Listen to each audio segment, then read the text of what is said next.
లేకపోతే ఎవరికో ఓటేసి మన ప్లాన్ నాశనం చేసుకుందాం అనేది మన ముందున్న ఉద్దేశం. ఈరోజు కాంగ్రెస్ కేటగారిగా చెప్పింది కాబట్టి కాంగ్రెస్ కూటమిలో మనం కూడా ఏరియన్స్ అయ్యాం. కాబట్టి ఈరోజు ప్రభుత్వ రంగాన్ని ఎట్టి పరిస్థితులు కూడా మేము ప్రైవేట్ పనులు చేసే పరిస్థితి లేదని చెప్పి వాళ్ళ ఎజెండాలో పెట్టి వాళ్ళ మేనిఫెస్టోలో పెట్టి పనిచేస్తున్నటువంటి ఈ క్రమంలో ఇంకా కూడా మనం మేనిఫెస్టోలు లెక్కించే ప్రయత్నం చేస్తే మాత్రం మన సౌలు మనమే పొందించుకుందాం అవుతాం అనేది ఆలోచన చేసి ఇండియా కూటమి అభ్యర్థులు అందరినీ కూడా గెలిపించడానికి మన ముందు కృషి చేసి తప్పకుండా గెలిపించుకుంటే మన ప్లాన్ మిగులుతుంది, మన భవిష్యత్తు మిగులుతుంది. ఆజాదీగా అమృతకాల వర్షంలో జరుగుతున్నటువంటి ఈ ఎన్నికలు మన యొక్క భవిష్యత్తుకి నిర్ణయించుకునే పద్ధతిలో జరగాలని చెప్పి మీ అందరికీ విజ్ఞప్తి చేస్తూ తప్పకుండా మీరంతా మీ ముందు కృషి చేసి నన్ను గెలిపించాలని చెప్పి విజ్ఞప్తి చేస్తాం.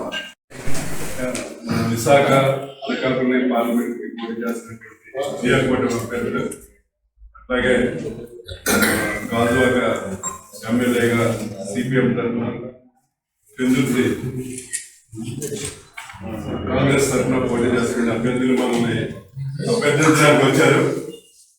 స్పష్టంగా ఒకటి రాజకీయ విధానం మీద భారతదేశంగా ప్రతి మనిషికి కూడా ప్రతి పార్టీకి ప్రతి ట్రేడ్ యూనియన్కు రాజకీయ విధానం ఆ నిబంధనటువంటి కార్మిక సంఘాలుగా మనందరూ విశాఖ ఉక్కు ఉద్యోగులు అందరూ కూడా 360 రోజులు ఈ 350 రోజులు పార్టిసిపేట్ చేస్తున్నారు. శక్తి మేరకు మిగతా కూటమిలో ఏర్పడి వెళ్ళాం, ఇంటింటికి వెళ్ళాం, పార్లమెంట్కి వెళ్ళాం, అసెంబ్లీకి వెళ్ళాం. కానీ ఇప్పుడు జరుగుతున్న పరిస్థితి వాస్తవంగా మనకి స్టీల్ ప్లాంట్ ఇప్పుడు జరుగుతున్నటువంటి వాస్తవం చూడండి. వాళ్ళు చెప్పేటువంటి విధానానికి స్టీల్ ప్లాంట్ మూతపడటానికి మొన్నటి వరకు మాట్లాడారు. ఇవాళ మూసేస్తున్నారంటే అసలు మాట్లాడుతున్నారు, పోటీ చేస్తున్నారు, ఓట్లకి వెళ్తున్నారు. అంత విచారకరమైన అందరూ ఒక నిబంధనగా రాజకీయ విధానంతో పోటీ చేస్తున్నటువంటి చరిత్రలు చెప్పుకోవాల్సిన లేదు. కానీ ఇప్పుడు టైం తక్కువ ఉందన్నమాట. తప్పకుండా ప్రతి పార్టీకి సిపిఎం, సిపిఐ, కాంగ్రెస్ పార్టీకి ఒక రాజకీయ విధానం, ఒక మంచివలస ప్రణాళిక, ఇవన్నీ సిస్టమ్స్ అన్నీ ఉన్నాయన్నమాట. ఆ సిస్టమ్స్ నుంచి పైకి తప్పకుండా ఇవాళకైనా భారతదేశాన్ని కాపాడాలని చెప్పేసి ఇండియా కూటమిని గెలిపించడానికి మనం అందరూ కూడా కృషి చేయాలని చెప్పేసి మీ అందరికీ కూడా విజ్ఞప్తి చేస్తూ వ్యక్తిగతంగా మనకి ఎక్కడ ఉన్నారు వద్దన్నా కాంగ్రెస్ ఓటేసిన వాళ్ళు ఉన్నారు. మనం చెప్పినా చెప్పకపోతే సార్ మనం చెప్తే కొంచెం ఎక్కువ ఓట్లు వస్తాయి, మంచిదని చెప్పేసి మీ అందరికీ ఇక్కడ ఉన్న అభ్యర్థులు ఉద్యమంలో నుంచి వచ్చిన రేగు వెంకటేష్ గారు పాదయాత్ర చేశారు. అగట్టు విద్యార్థి నాయకులు అందరికీ తెలిసిన కొత్త రాజకీయ నాయకులు రాజకీయాల్లోకి వచ్చినాక ఉద్యమాలు చేయాల్సి వస్తుంది. మేము ఉద్యమాల్లో నుంచి వచ్చాం. స్టీల్ ప్లాంట్ ఉక్కు ఉద్యమం, ఉక్కు గర్జన దగ్గర నుంచి నేను మీకొట్టు ఉన్నాను. ఇందాక పరందమయ్య గారు చెప్పిన చరిత్ర, విప్లవ కవి, ప్రజా యుద్ధ నౌక, వందల వేల ఉద్యమాలు చేసినటువంటి గద్దర్ గారిని కూడా ఇక్కడికి తీసుకొచ్చి ఆ సినిమాలో నటింపజేసి అందరినీ కూడా భాగస్వామ్యం చేశారు. మా షర్మిలారెడ్డి గారి నాయకత్వంలో, రాహుల్ గాంధీ గారి నాయకత్వంలో స్టీల్ ప్లాంట్ ప్రైవేటీకరణ ఎన్ని పరిస్థితుల్లో జరగనివో. మీరందరూ ఆల్రెడీ 4 సంవత్సరాల నుంచి పెరగని పోరాటం చేస్తున్నారు. ఆ పోరాటంలో భాగంగా ఇక్కడ ఉన్న మా 4 అభ్యర్థులకి మీ అమూల్యమైన ఓటు ఎలాగో వేస్తారు కాబట్టి వేయించడానికి ఎక్కువ శ్రమ పడాలి. తక్కువ టైం ఉంది. త్వరలో మా రేగు వెంకటేష్ గారు రాహుల్ గాంధీ ప్రోగ్రామ్ కూడా మీకు తెలియజేయబోతున్నాను. అతి పెద్ద బహిరంగ సభ పెట్టబోతున్నాం. మీ సహకారం కావాలి. ఓటు ఎంత ఇంపార్టెంటో ఆయన వచ్చిన దాన్ని ఆంధ్రప్రదేశ్ ప్రజలకి, ఇక్కడ ముఖ్యంగా విశాఖపట్నం, అనకాపల్లి ప్రజలకు తెలియజేయగలిగితే ఓట్ బ్యాంక్ పెరుగుతుంది. ఆయన స్టేట్మెంట్ చాలా గొప్పగా ఉండబోతుంది.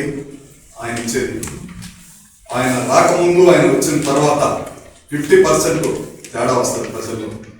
కాంగ్రెస్ పార్టీయే కాదు, స్టీల్ ప్లాంట్ ఉద్యమ స్ఫూర్తి పెరుగుతుంది.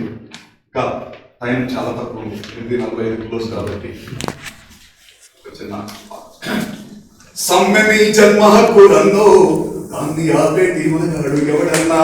సమ్మెని జన్మ హక్కులన్నో దాన్ని ఆపేటి అన్నన్న మాయన్న కంపెనీ కూలన్నా. ఎన్నాళ్ళు ఈ బతుకు, ఎన్నేళ్ళు ఈ బతుకు, సమ్మెని జన్మ హక్కులన్నో. ఉక్కు ఫ్యాక్టరీ తల్లి, ఉక్కు ఫ్యాక్టరీ తల్లి దుఃఖంతో ఉన్నది. విశాఖ సంద్రము శోకమై పొంగినాది. సమ్మెని జన్మ హక్కులన్నో గద్దరన్న మనకు ఇచ్చిన ఒక ఆయుధం పాట సినిమాను కూడా సర్ప్రైజ్ గా సీక్రెట్ గా అతి త్వరలో విడుదల చేస్తున్నాను. రాష్ట్రంలో ఉన్న కాంగ్రెస్ అభ్యర్థులందరికీ కూడా ఓట్ బ్యాంక్ పెంచడానికి ఈ సినిమా ఉపయోగపడుతుంది. ఈ అవకాశం ఇచ్చిన అమ్మాయిలందరికీ పోరాట కమిటీ సభ్యులకు అలాగే కార్మిక సంఘ నాయకులకు నా హృదయపూర్వక నమస్కారాలు. ఈరోజు మనకి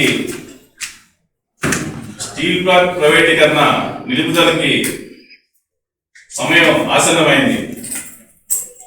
ఓటు రూపంలోని మనం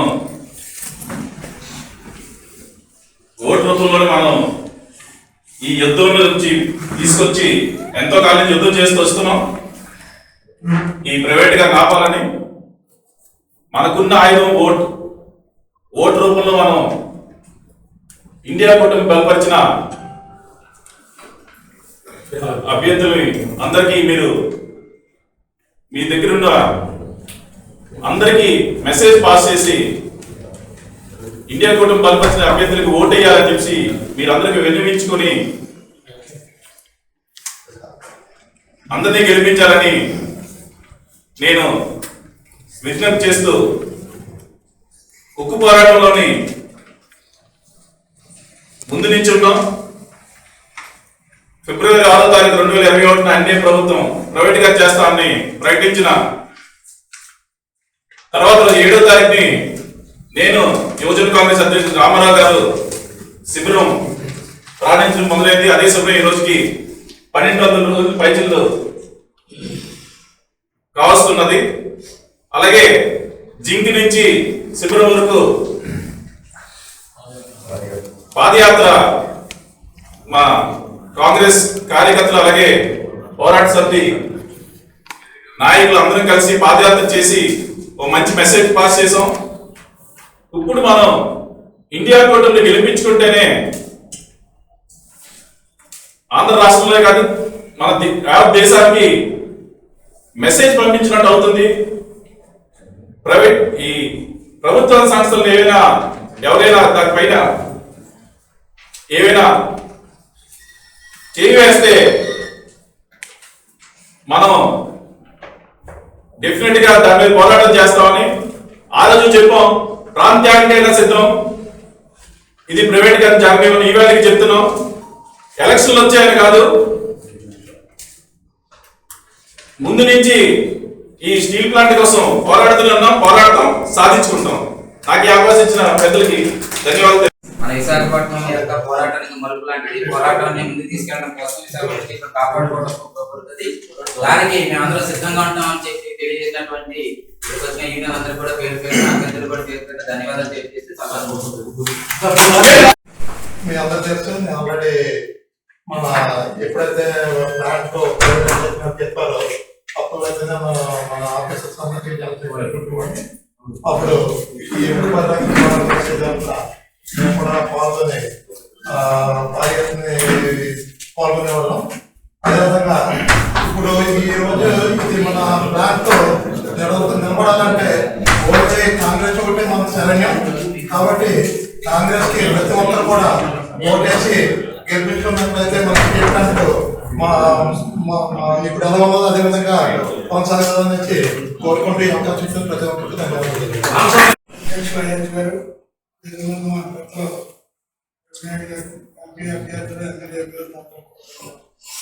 ఇండియా కూటమి గెలిస్తే విశాఖపట్నం తీర్పులను నిలబడగలదు.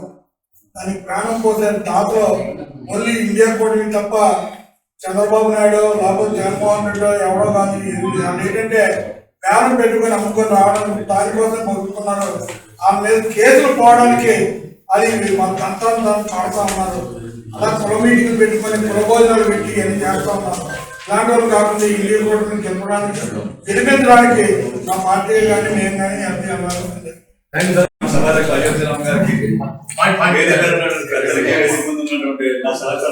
నమస్కారాలు. ఎక్కువసేపు టైం పడలేదు కాబట్టి ఇండియా కూటమి అభ్యర్థులైనటువంటి విశాఖ పార్లమెంట్ అభ్యర్థి దచ్చారెడ్డి గారిని, పార్లమెంట్ అభ్యర్థి వేగ వెంకటేష్ గారిని, వెంతుర్తి జగన్ గారిని, అలాగే మన జగన్ గారిని మీ అందరూ కూడా మనందరం కలిసి ఇండియా కూటమి గెలిపించి ఈ రాష్ట్రానికి దేశానికి స్టీల్ ప్లాంట్ని కాపాడుకుంటామని చెప్పి తెలియపరచుకుంటూ మీ అందరితో సెలవు. రాజేశ్వరం గారికి అలాగే మన ఇండియా కూటమి అభ్యర్థులైనటువంటి ఎంపీ గారు సత్యారెడ్డి గారు అలాగే మన మిగతా అభ్యర్థులందరూ కూడా ధన్యవాదాలు చేస్తున్నాం. మనం మీటింగ్లో ప్రసంగాలు చేసి క్షేత్రస్థాయిలో ఏమీ లేకపోతే మళ్ళీ మనం జీరో పడతాం. ఎందుకంటే ఇప్పుడు ఒక నియమంతో మనం పోరాడుతున్నాం కాబట్టి ఏదైనా దేశం సురక్షంగా ఉండాలంటే అలాగే రాష్ట్రం కూడా సురక్షంగా ఉండాలంటే ఇండియా కూటమి గెలిపించాలి. మీరందరూ కూడా ఇండియా కూటమి అభ్యర్థులు ఎవరైతే పోటీలో ఉన్నారో వాళ్ళందరినీ కూడా ఓట్లేసి గెలిపించాలని కోరుకుంటున్నాను. చక్కగా కూడా మొత్తం ఆర్గనైజేషన్ మొత్తం నేను మా కాంగ్రెస్ ప్రెసిడెంట్ రామారావు గారి అందరూ కూడా పాల్గొన్నాం. ఈ గురించి మొత్తం కూడా ఐడియా ఉంది. ఏదైనా కానీ మా స్టాండ్ కాంగ్రెస్ పార్టీ యొక్క స్టాండ్ క్లియర్. ఏ పిఎస్యుని స్టీల్ ప్లాంట్ అనే కాదు, ఏ పిఎస్యుని కూడా అమ్మకూడదు అనే ఉద్దేశంతోనే కాంగ్రెస్ పార్టీ అంతా ఉంది. కాబట్టి కాంగ్రెస్ పార్టీ అభ్యర్థులు ఇండియా కూటమి అభ్యర్థులు అందరినీ కూడా గెలిపించుకొని మన యొక్క పిఎస్యుని కాపాడుకోవాల్సిందిగా అందరికీ కూడా కోరుకుంటూ మీ సపోర్ట్ మీ బ్లెస్సింగ్స్ అందరికీ కూడా మా ఇండియా కూటమి అభ్యర్థులందరికీ కూడా ఉండాలని కోరుకుంటూ సెలవు తీసుకుంటాం. సంస్థను కాపాడడానికి బీజేపీ కేంద్రంలో ఉన్న బీజేపీ ప్రభుత్వం కూడా ఎలాంటి గ్యారంటీ ఇవ్వలేదు, భవిష్యత్తులో కూడా ఇచ్చే అవకాశం లేదు. అందుకని దీన్ని కాపాడేటువంటి బాధ్యత మాది అని చెప్పేసి రాహుల్ గాంధీ నాయకత్వంలో మన కనెక్షన్ కమిటీ కూడా హామీ ఇచ్చారు. కాబట్టి వాళ్ళని తప్పనిసరిగా మనం ఓడించి ఇండియా కూటమిని గెలిపించుకోవాల్సిన బాధ్యత మన అందరి మీద ఉంది. రెండోది ఏంటంటే ఇంకా అన్నా సత్యారెడ్డి విషయంలో ఆయన సినిమా తీశాడు ఉక్కు సత్యాగ్రహం మీద, ఉక్కు ఉద్యమం కదా. ఈ సినిమా లాగా ఎవరెవరు యోగి రారా రారా నన్ను పట్టుకొని నన్ను చెప్పి నన్ను అయిపోయి నన్ను గుమ్మీరు అనేసి పాటలు పాడి ఆటలాడి డాన్స్ వేసి సొమ్ము చేసుకోవాలా. వస్తే నీకు ప్రేమంటే తెలుసా బచ్చా రుచ్చా అని ఆడవాళ్ళకి కించపరిచే విధంగా ఈ సినిమా తీరా, అలాంటి పాటలు పాడి సొమ్ము చేసుకునే సినీ రంగం సంబంధించిన సినిమా తీరా మన ఉద్యమ చరిత్రకు సంబంధించినటువంటిది ప్రపంచానికి చూపించాడు. కాబట్టి అన్న మార్చేస్తామన్నా మేము ఎవరు అభిష్టం మీద కూడా ఓట్లేసుకున్నా కూడా విశాఖ కర్మాగారం పరిరక్షణ కోసం అందరూ ఓడినా గెలిచినా సరే నిలబడాలన్నది మా ఆకాంక్ష. అది ఎలాగైనా సరే అలాంటి పరిస్థితుల్లో మీకు అందరికీ సపోర్ట్ చేసి ఇండియా కూటమిని గెలిపించుకునే బాధ్యతను మనం తీసుకుంటాము. మీకు ధన్యవాదాలు, శుభాకాంక్షలు. స్థాయి ప్రమాదంలో ఉంది. ఆ ప్రమాదాన్ని గుర్తించి మనము బీజేపీ అండ్ బీజేపీకి సపోర్ట్ గా ఉన్నటువంటి అన్ని పార్టీలను కూడా వ్యతిరేకించాల్సినటువంటి అవసరం భారతదేశ ప్రజలందరి మీద ఉంది. ఇది ప్రజల అవసరం. వాడు రాజ్యాంగాన్ని బహిరంగంగానే రద్దు చేస్తారంట. ఆ రాజ్యాంగం ఉంటేనే ఇక్కడ కూర్చొని మా మీటింగ్ పెట్టుకున్నామా. రేపటి రాజ్యాంగం ఏ పరిస్థితులు తీసుకొస్తుందో ఎవరికి తెలియదు. ఈ పరిస్థితుల్లో ఓటు ఆయుధంగా కూడా ఈ రాజ్యాంగం మనకి ఇచ్చింది. ఈ ఆయుధాన్ని మనం ఉపయోగించుకొని ఎవరైతే బీజేపీకి ఎగ్నిస్ట్ గా ఏర్పడినటువంటి ఇండియా కూటమి అభ్యర్థులు ఉన్నారో వారందరినీ కూడా మనం పూర్తి స్థాయిలో ఓటేసి గెలిపించుకోవాల్సిన అవసరం ఉంది. ఇంకో విషయం ఏంటంటే పర్టిక్యులర్ గా 3 సంవత్సరాల నుండి ఉద్యమం జరుగుతుందని అంటే ఈ రోజు ఈ అభ్యర్థులకు మనం ఓటు వేయలేని పరిస్థితి ఉంటే ఇక్కడ ఉద్యమం లేనటువంటి ఒక ఇన్ఫర్మేషన్ మన కేంద్రానికి ఇచ్చే పరిస్థితి అవుతుంది. ఒకవేళ ఇండియా కూటమి గెలిచినప్పటికీ కూడా ఇక్కడ ఉద్యమం ఉందని అంటే మెజార్టీ ఓటు శాతం ఇక్కడ ఉన్న అభ్యర్థులకు వేస్తేనే కానీ రేపు ఇండియా కూటమి గెలిచినా కానీ ఈ సమస్యను పరిష్కరించడానికి ముందుకు రావడానికి అవకాశం ఉంటుంది. ఓటింగ్ శాతం తగ్గితే ఇండియా కూటమి గెలిచినా కూడా దీన్ని పరిష్కరిస్తుందని నమ్మడానికి అవకాశం లేదు. కాబట్టి ఎట్టి పరిస్థితుల్లో కూడా ఉద్యమం ఎంత సీరియస్ గా చేశాము. ఓటింగ్ విషయంలో కూడా రకరకాల ప్రలోభాలు పెడుతున్నారు, భోజనాలు డబ్బులు రకరకాలు చేస్తున్నారు. కానీ మనం ప్రజల్లోకి కాలినడకన పోయి ఇంటింటి ప్రాపగండ చేస్తే ఖచ్చితంగా ప్రజలు వింటారు. మన ఉద్యమంలో పాల్గొన్నారు కనుక వారు ఖచ్చితంగా ఓటేసే పరిస్థితి ఉంటుందని తెలియజేస్తూ మన నిర్వాసితుల ఐక్య సంఘంగా కండక్టర్ యూనియన్ గా కూడా ఇండియా కూటమి అభ్యర్థులను బలపరుస్తామనేసి ఆ కార్యక్రమంలో మా పూర్తి సహకారాలు అందిస్తామని తెలియజేస్తూ ముగిస్తున్నాం.